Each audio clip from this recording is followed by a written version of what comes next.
నమస్తే. తెలుగు ప్రజల గుండె చప్పుడు మన తెలుగు టీవీ 6 మినిట్స్ 24 హెడ్లైన్స్కి స్వాగతం. మాదక ద్రవ్యాల రహిత ఆంధ్రప్రదేశ్ను తీర్చిదిద్దడమే లక్ష్యం. హోంమంత్రి వంగలపూడి అనిత. బోనుకు చిక్కిన మ్యాన్ ఈటర్ చిరుత ఊపిరి పీల్చుకున్న నంద్యాల జిల్లా పచ్చర్ల ప్రజలు. ఆంధ్ర యూనివర్సిటీని రాజకీయ కేంద్రంగా మార్చేశారు. మాజీ మంత్రి గంటా శ్రీనివాసరావు ఆగ్రహం. భారతదేశ చరిత్ర ఉన్నంతకాలం పీవీ చరిత్ర నిలిచి ఉంటుంది. మాజీ మంత్రి కేటీఆర్. 7 ప్రభుత్వ శాఖల స్థితిగతులపై శ్వేతపత్రాలు విడుదల. సిద్ధమవుతున్న చంద్రబాబు. ఉపాధ్యాయులను నియమించండి. మెదక్ జిల్లాలో రోడ్డెక్కిన విద్యార్థులు. దేశ ఆర్థిక స్థితిని చక్కదిద్దిన దార్శనికుడు పీవీ. మాజీ సీఎం కేసీఆర్. అసదుద్దీన్ ఓవైసీ ఇంటిపై దాడి. నేమ్ ప్లేట్ పై నల్ల ఇంకు పోసిన దుండగులు.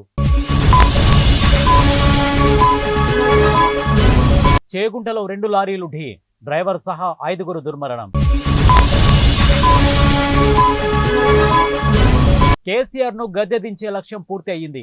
సీఎం కావాలన్న కోరిక తీరింది సీఎం రేవంత్ రెడ్డి. కాంగ్రెస్ వి రాజ్యాంగ విరుద్ధ చర్యలు. బీఆర్ఎస్ పార్లమెంటరీ పార్టీ నేత కేఆర్ సురేష్ రెడ్డి. చర్చకు ప్రభుత్వం సిద్ధంగా ఉన్న సభలో విపక్షాల అలజడి. పార్లమెంటరీ వ్యవహారాల మంత్రి కిరణ్ రిజిజు. ఉభయ సభలను కుదిపేస్తున్న నీట్ అంశం. లోక్సభ సోమవారానికి వాయిదా.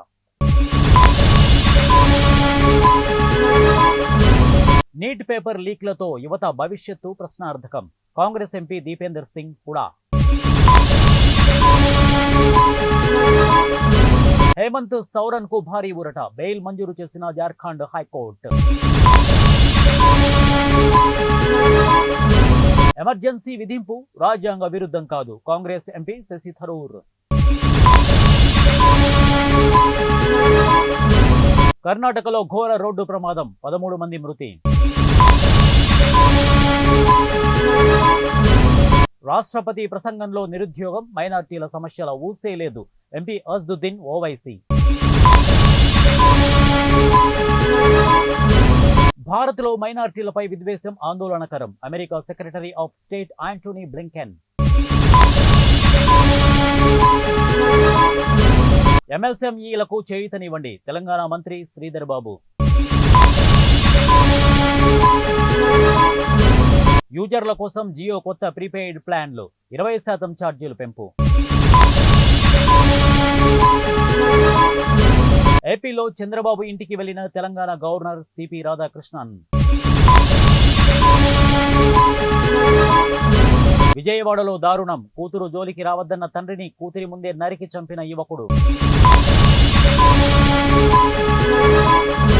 కుప్పకూలిన ఎయిర్పోర్ట్ ట్రూప్. విచారణకు ఆదేశించిన కేంద్ర మంత్రి రామ్మోహన్ నాయుడు.